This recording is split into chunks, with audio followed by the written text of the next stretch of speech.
आइए, सुनिए, देखिए, समझिए सनातन सत्य। जैसी दृष्टि वैसी सृष्टि, दृष्टि विज्ञान। कुदरत, कुदरती रचना एवं कुदरत के कानून से शाश्वत सुख की प्राप्ति। जोधपुर के परम पूज्य महात्मा उपासक प्रोफेसर डॉक्टर सोहन राज तातेड़ के निर्देशन में सनातन सत्य। जैसी दृष्टि वैसी सृष्टि, दृष्टि विज्ञान।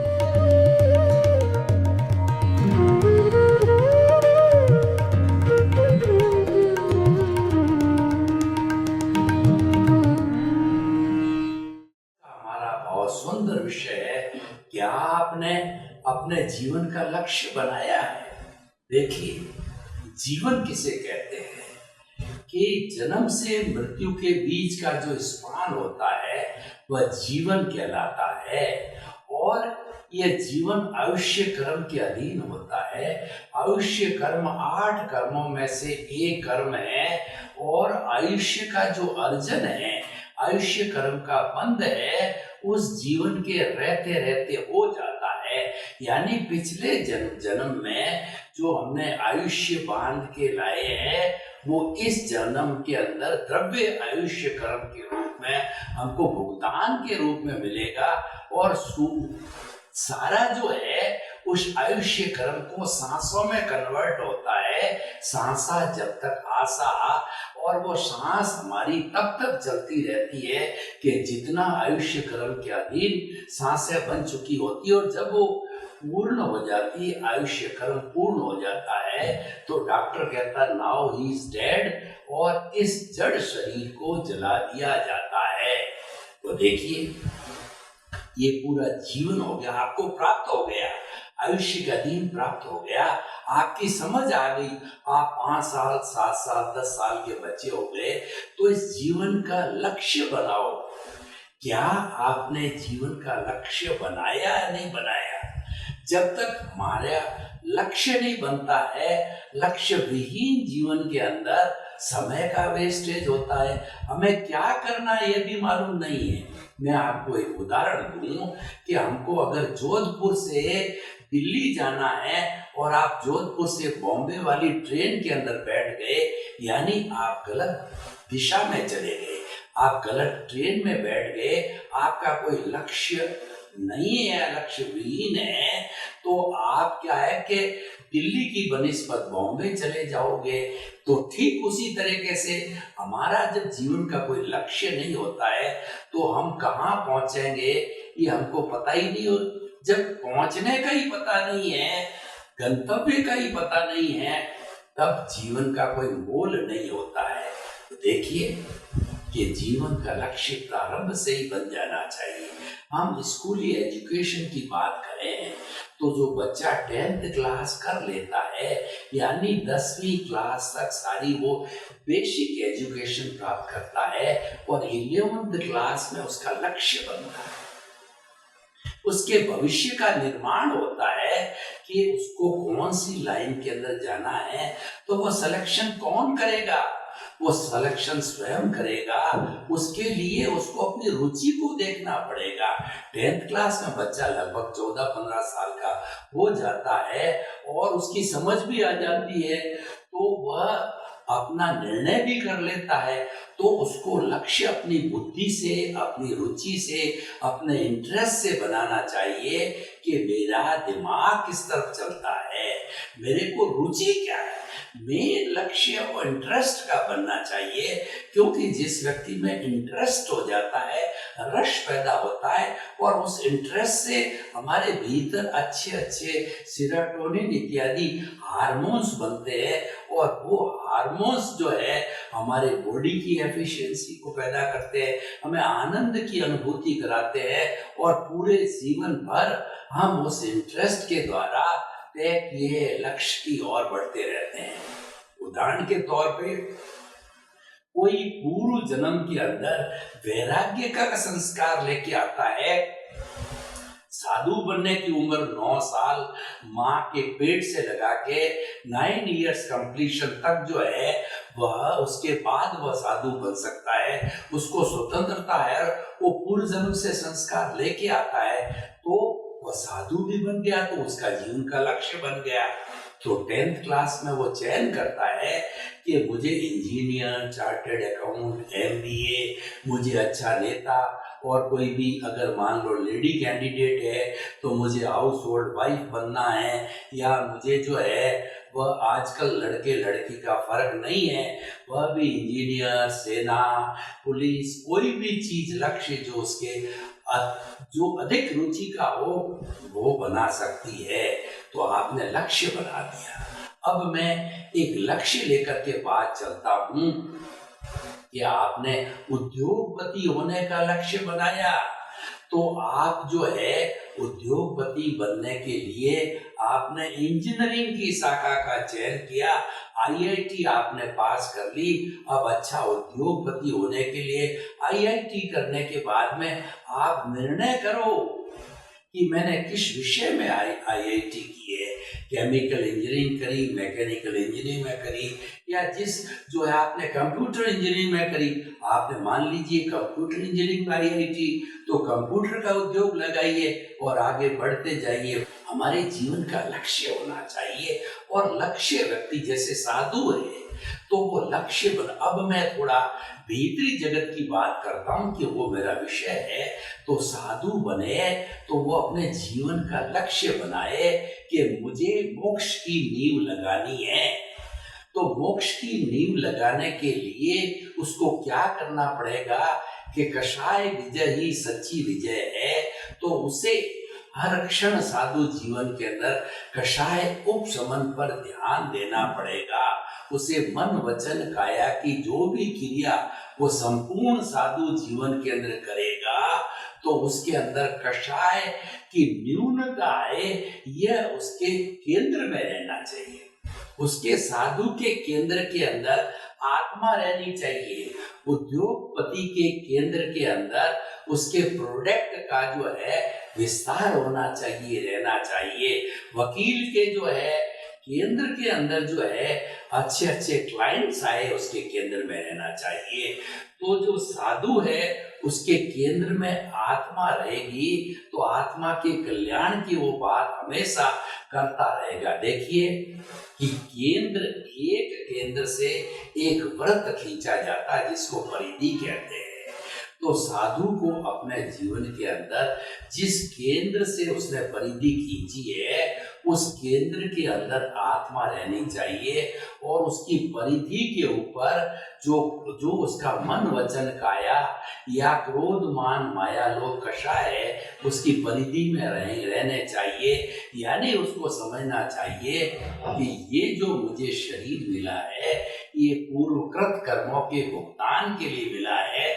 तो जो मेरे इस साधु जीवन के अंदर जो कुछ भी भुगतान आएगा, यानी जो कुछ भी मुझे मन से सहन करना पड़ेगा, वचन के अनुकूल प्रतिकूल जो भी सहन करना पड़ेगा, काया में बीमारी का, गोचरी का, पानी का, प्रवचन का, श्रावकों के द्वारा कोई प्रश्न करने का, कोई बात मान अपमान करने का, जैसी भी स्थिति आएगी उस स्थिति के अंदर मैं हमेशा सम रहूंगा, समभाव रखूंगा। संभाव उसके केंद्र में रहना चाहिए, क्योंकि आत्मा का उत्थान करने वाला वो संभावी है, और जो उसको आत्मा को डुबाने वाला है वह कषाय है। तो आप संभाव की स्थिति में रहोगे तो कषाय धीरे धीरे धीरे धीरे निर्मल होता जाएगा, दबता जाएगा। क्योंकि कषाय को दबाने की, कषाय का उपशमन करने की, कषाय को मिटाने की जो है वो प्रतिरोधात्मक शक्ति, वो समता भाव है। और वह साधु स्वयं भी जो है ये परीक्षण कर सकता है। ये थर्मामीटर भगवान महावीर ने थर्मामीटर दिया कि कोई भी अनुव्रती या महाव्रती वह नापे अपने आप को कि मेरा महाव्रत कितना ऊंचाई तक गया है, अनुव्रत ने कितनी तरक्की की है। तो समता भाव का थर्मामीटर लगावे। क्या मुझे क्रोध आता है? क्या मुझे अहंकार आता है? क्या मुझे में छल कपट की भावना आती है? क्या मुझे लोभ की भावना आती? वो तो आएगी, क्योंकि अभी तक हम पार में गुण स्थान में क्षीण मोह की अवस्था में नहीं गए हैं। साधु के भी आएगी, श्रावक के भी आएगी, लेकिन धीरे धीरे उत्तरोत्तर जो है उसके अंदर मंदता आनी चाहिए, उसमें कमी आनी चाहिए। इसलिए कषाय विजय है वो वास्तव के अंदर वो सच्ची विजय है। कषाय का जो है संबंध होता हमारे कार्बन शरीर से है। साधु जीवन के अंदर एक बात साधु को निश्चित करनी चाहिए कि मुझे जो है मुक्ति को जाना है, मुक्ति की मुझे नींव लगानी है। इस जन्म के अंदर यहाँ पर मुक्ति हमारे भरत क्षेत्र के अंदर अभी मुक्ति नहीं है, केवल ज्ञान नहीं है, पर उसको भावना पानी चाहिए, उसको प्रतिष्ठा करनी चाहिए, उसको पुनः पुनः ये चिंतन करना चाहिए, हे सिमंदर स्वामी भगवान मुझे अगला जन्म आपके चरणों में जो है लगे। और अपना जो भी गुरु है उससे प्रार्थना करनी चाहिए, अपने पूर्व गुरु जो कि आज देवलोक में विराजमान, उनसे भी और इस शासन के देवी देवताओं से भी प्रार्थना करनी चाहिए कि मुझे जो है आप वैसी शक्ति दो, जागृति दो कि अगला जन्म मेरा सिमंदर स्वामी के चरणों में जो है हो, और मुझे सिमंदर स्वामी के चरणों में जाने के अंदर कोई बाधा नहीं आए, विघ्न नहीं आवे। ऐसा हर वक्त जो भावना पाता रहेगा और उसके बीच के अंदर उसका आयुष्य बंध का अगर समय आए तो अगला उसका जन्म जो है वो सिमंदर स्वामी के चरणों में हो सकता है। कुछ भवों के अंदर जो उसका बचा हुआ कषाय है उसको वो सारा रिक्त करके, उसको खाली करके, उसको अदर बॉडी को जीरो करके वह कुछ ही जन्मों में सिद्ध, बुद्ध और मुक्त बन सकता है। तो लक्ष्य हमारा बना, वो लक्ष्य के अनुरूप जो है हमको अपनी तैयारी करते रहना चाहिए और लक्ष्य को आगे से आगे बढ़ाता रहना चाहिए। और लक्ष्य हर व्यक्ति का जो है बहुत ऊंचा होना चाहिए, इतना ऊंचा होना चाहिए कि हमारे हाथ भी नहीं पहुंचे तो चिंता करने की कोई आवश्यकता नहीं है, क्योंकि लक्ष्य जो है बड़ा होगा तो आप हाई जंप लगाओगे, आप लॉन्ग जंप लगाओगे। कहने का अर्थ ये है कि लक्ष्य आपका बड़ा है तो आपकी प्लानिंग बड़ी होगी, आप उद्योगपति है, छोटी फैक्ट्री भी लगा सकते हो, बड़ी फैक्ट्री भी लगा सकते हो, क्योंकि जो है भगवान ने 24 घंटे ही हर इंसान को दिए, 25 घंटे किसी को नहीं दिए। और उन 25 घंटों में व्यक्ति अधिकतम अगर प्रतिदिन उपयोग करे तो 12 घंटा ही कर सकता है, चाहे साधु हो चाहे जो है श्रावक हो, उन 12 घंटों का उपयोग है और लक्ष्य की प्राप्ति के अंदर करें। तो कहने का ये लक्ष्य बड़ा होगा तो प्लानिंग बड़ी होगी। जब आपने मुक्ति का लक्ष्य बनाया है तो अपने आप कषाय को जल्दी से जल्दी खपाओगे। उद्योगपति हो तो आप अपना प्रोडक्शन बढ़ाओगे, अपनी सेल बढ़ाओगे और अपना जो है उसके सेल के साथ साथ के अंदर अपनी जो आय होती है वो भी बढ़ाओगे। तब जाके फैक्ट्री का नाम होगा, प्रोडक्ट नामचीन होगा। जब आप क्वालिटी मेंटेन करोगे तो वो प्रोडक्ट है वो सारे हिंदुस्तान में चलेगा, सारे विश्व के अंदर चलने लग जाएगा और आप अपनी तरक्की करते जाओगे। तो इसीलिए भाई और बहनों, आज जो विषय दिया गया है कि हमें जीवन का लक्ष्य बनाना चाहिए। अब आपका जीवन 50 साल निकल गया है, कोई बात नहीं है, जगह सभी सवेरा चरे वेती हम चलते गए, कारवां बनता गया। तो अभी भी लक्ष्य बना दो आप, क्योंकि हमें इंतजार नहीं करना है, क्योंकि हमारा आयुष्य सीमित है, हमारा आयुष्य का क्षण है वह सीमित है, वह अपने समय पे आने वाला है। तो शेष समय को जो है हम जो भी लक्ष्य बनाएंगे उसके अंदर पूरे जो है दृढ़चित्त होकर के पूरी अपनी शक्ति लगा करके वो लक्ष्य की प्राप्ति के अंदर हम लग जाएंगे। देखिए, लक्ष्य जब बनता है तो हमारा चिंतन भी उसी के अनुरूप बनने लग जाता है। और लक्ष्य के साथ साथ में क्या है कि हम समीक्षा करने बैठते हैं। जो साधु सन्यासी है जिसका लक्ष्य मुक्ति का बन गया, तो वह समीक्षा करेगा, वह संवत्सरी के दिन 84 लाख जीवा योनि प्राणियों से क्षमा याचना करके ये लक्ष्य बनाएगा कि मुझे जो है 84 लाख जीवा योनि के प्राणी जो है जिनसे मैंने जो इस संसार, इस नाटक रूपी संसार के प्रारंभ से अध्यक्षण किसी के साथ में कोई बुरा व्यवहार किया है, किसी के दिल को दुखाया है, प्रत्यक्ष अप्रत्यक्ष रूप से जो अव्यापाद आत्मा है मुझे वो क्षमा करे, क्षमा करे। प्रत्यक्ष रूप से इस जन्म के अंदर उसने जिन जिन प्राणियों को दुख दिया है उससे वो प्रतिक्रमण करे। और साधु या श्रावक है वो प्रतिदिन प्रतिक्रमण करता ही है, लेकिन जो पूर्व के अंदर उससे भूलें हो गई है उसका भी जो है शुद्धिकरण करने का जो है उसके पास साधन होता है, वो आलोचना होती है। आप स्वीकार करो कि मेरे इस पूरे जो है जीवन के अंदर या पूर्व जीवन के अंदर मुझे 84 लाख जीवा योनि से जो जो राग द्वेष हुआ है, जिन जिन को दुख दिया है वो स्वयं मेरे द्वारा किया गया है। आप उसकी आलोचना करो, आलोचना करता आप उसका आपको स्वीकार करो। जब आप किसी चीज को कन्फेस करोगे तो उसकी शुद्धि का रास्ता मिलता है। हम जज के सामने कन्फेस करते हैं कि ये गलती मेरे से हो गई है, तो जज ये ध्यान रखता है ये व्यक्ति ईमानदार है, इसने कन्फेस कर लिया है, तो वो हमारी सजा जितने की साक्ष्य के माध्यम से, वकीलों के माध्यम से मिलने वाली थी, तो क्योंकि हमने वो कन्फेस कर लिया तो हमेशा मानवीय दृष्टिकोण से वह जो जज है हमें जो है वो कम सजा देगा। तो ठीक उसी तरीके से हम आलोचना करते हैं, उसके साथ में हमको प्रतिक्रमण करते हैं। हमने जितना जितना अतिक्रमण किया पूर्व जन्म के अंदर किसी को दुख देने का, उसको वापस हम प्रतिक्रमण करते हैं, पुनः हम लौटते अतिक्रमण से प्रतिक्रमण की ओर।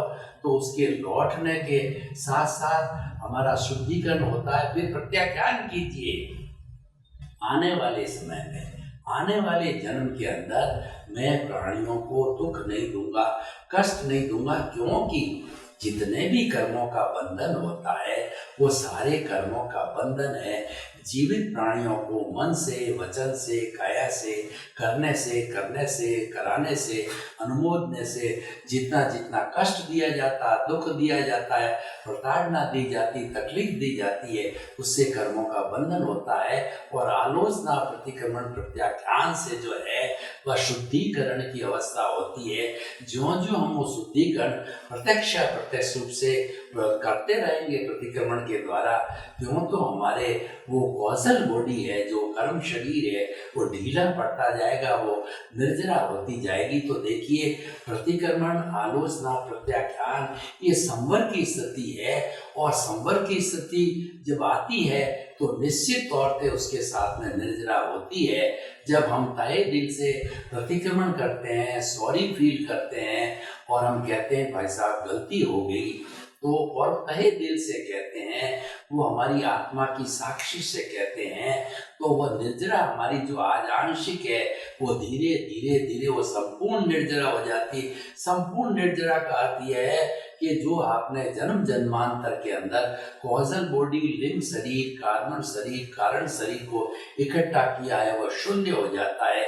ये शून्य का अर्थ हो गया कि आपका जो है का जो जड़ रूपी कार्बन शरीर समाप्त हो गया और आपकी जो आत्मा की अवस्था है वो तो मुक्ति की अवस्था ही है। उसको इसी नहीं अज्ञान रूपी कार्बन शरीर ने, कॉजल बॉडी ने जो है वो बांध रखा था आपको, तो वह जब चला गया तब आप मुक्त हो गए और मुक्ति की अवस्था में चले गए, यानी आपने लक्ष्य को पूर्ण प्राप्त कर लिया। और जब पूर्ण लक्ष्य की प्राप्ति होती है तो ये 84 लाख जीवा योनि का जो आवागमन बर्थ प्लेसेज है उसमें आप पुनः जन्म नहीं लेते और पुनः जन्म नहीं लेने की अवस्था के अंदर आपको कोई दुख की अनुभूति नहीं होती है, क्योंकि दुख के कारणों को समाप्त कर दिया और आपने सिद्ध शिला में विराजमान होकर के स्वयं आप परमात्मा बन गए, ईश्वर बन गए। वो अनंत ज्ञान, अनंत दर्शन, अनंत सुख और अनंत जो है वीर्य को आपने प्राप्त करके, ब्लिस को प्राप्त करके, और आप जो है सिद्ध बुद्ध मुक्त बन गए। ये लक्ष्य की प्राप्ति हो गई। ये मैंने जो निश्चय जगत की बात की थी, साधु जीवन की बात की थी। अब मैं व्यवहार जगत की बात करूं तो व्यवहार जगत के अंदर हमें लक्ष्य बनाना चाहिए, और लक्ष्य वैसे देखें तो बन के आता है। हम अगर निश्चित तौर के ऊपर सोचे तो हम जो पिछले जन्म के अंदर जो जो भाव डाल करके आए हैं, जो जो प्रतिष्ठा करके आए हैं, वो उसकी प्रतिष्ठित आत्मा हमारे इस जन्म के अंदर आएगी, और पिछले जन्म का जितना जितना चार्ज था वो आज डिस्चार्ज बनेगा। और उस डिस्चार्ज के अंदर जो चल रहा है, जो मन वचन काया का जो भुगतान चल रहा है, वो तो प्रकृति के अधीन है। क्योंकि ये जो कुछ भी ये हमारा ये शरीर मिला है, पिछले जन्म के कर्म के भुगतान के लिए मिला है, और ये जो कुछ हम लेके आए हैं ये फिक्स है, ये नियत है, और उसके अनुरूप ही हमारा टारगेट ऑटोमेटिकली बन जाता है, क्योंकि ऑटोमेटिक प्रोसेस से चल रहा है। तो जो कुछ ऑटो मोड से आता है, हम उस ऑटो मोड से बने हुए हमारे लक्ष्य को हमें क्या करना है कि वो पुरुषार्थ क्या है। पुरुषार्थ भी दो तरह का होता है, एक तो रियल पुरुषार्थ और रिलेटिव पुरुषार्थ। जो कुछ अज्ञान है, जो कुछ चल रहा है, वह तो जो है वह हमारे वो उसके अनुरूप चलता रहेगा। हमने जीवन तो प्राप्त कर लिया, जैसा जैसा हमारा आयुष्य है उसी के अधीन हमने जन्म तो ले लिया, और कितना आयुष्य वह भी निर्धारित हो जाता है। यानी जीने का स्पान तो हमको मिल गया, जिसको हम जीवन कहते हैं, पर इस जीवन को कैसे जिए, हर चीज का लक्ष्य बनता है। कोई स्टूडेंट होता है तो वह पढ़ाई करना चाहता है, तो उसको पहले लक्ष्य बनाना होता है कि मुझे इंजीनियर बनना है, कि डॉक्टर बनना है, चार्टर्ड अकाउंटेंट बनना है, कि वकील बनना है, या जज बनना है, या राजनेता बनना है। पहले वह लक्ष्य बनाता है, तब हम उस लक्ष्य की ओर अग्रसर होते जाते हैं। और लक्ष्य नहीं हो तो लक्ष्य विहीन आदमी क्या करेगा। जो लक्ष्य विहीन होते हैं वो उस जीवन को नष्ट कर देते हैं, वो थपेड़े खाते रहते हैं। यानी कोई उनको वो ढुलमिल हो जाते हैं। उनको कोई व्यक्ति आया और अपनी दिशा में मोड़ लिया तो उस दिशा में चले जाते हैं।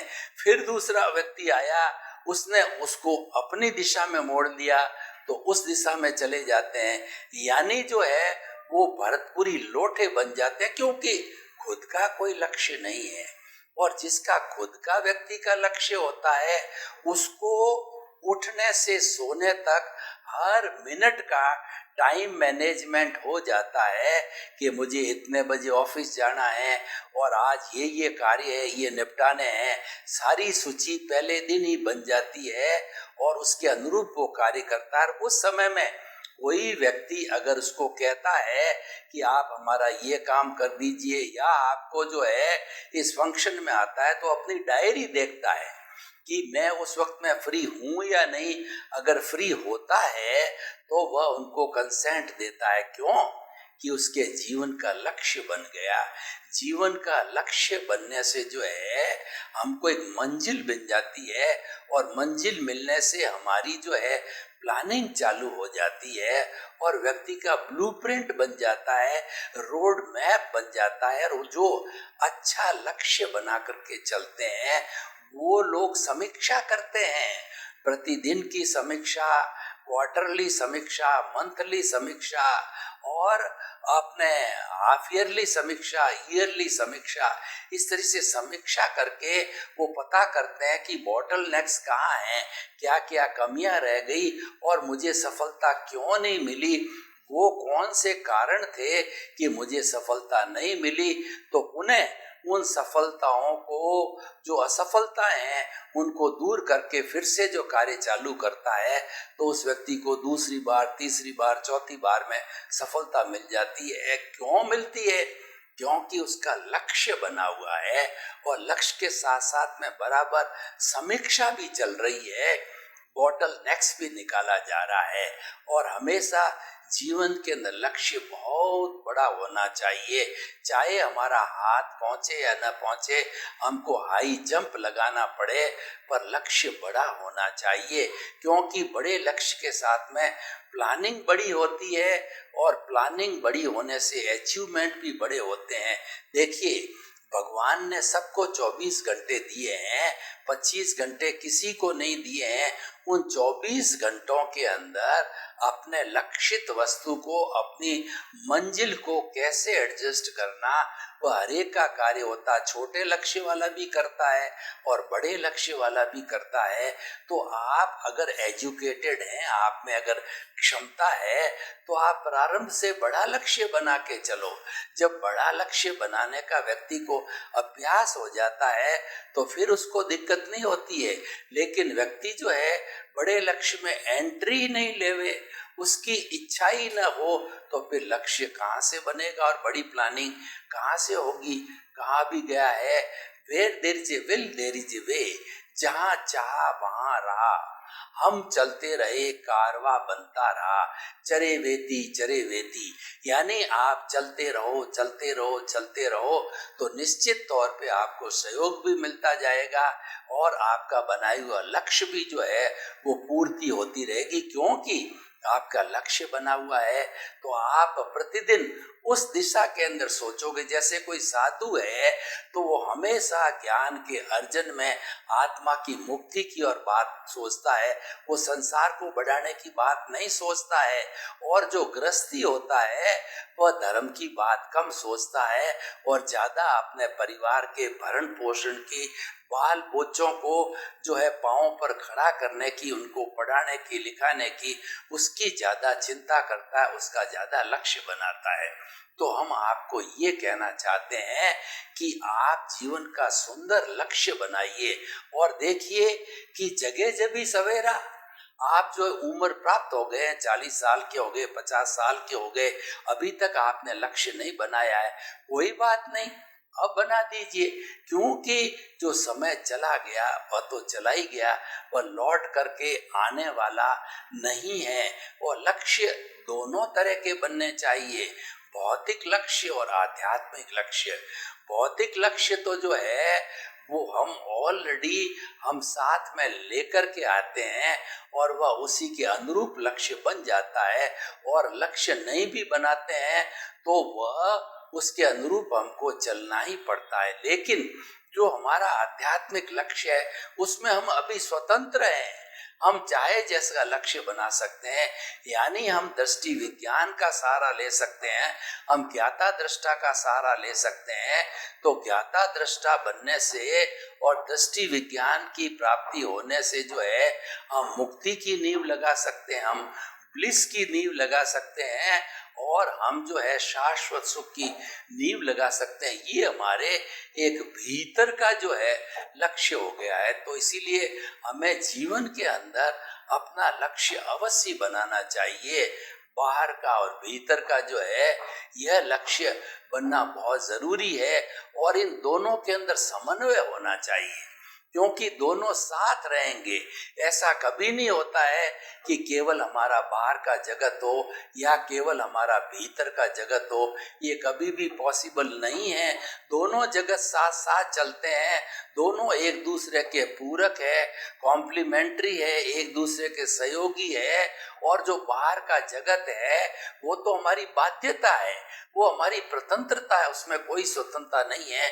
भीतर के जगत में हमारी स्वतंत्रता है, क्योंकि बाहरी जगत पर तो कुदरत का कानून लागू होता है, कुदरत की रचना लागू होती है, लेकिन भीतरी जगत के अंदर वह चेतना का जगत होता है। वहाँ पे बिल्कुल आदमी स्वतंत्र है, चाहे जैसा लक्ष्य बना देता है। और हम तो आपको ये जो है वो राय देना चाहेंगे कि आप मुक्ति की नींव लगाओ, आप शाश्वत सुख की नींव लगाओ।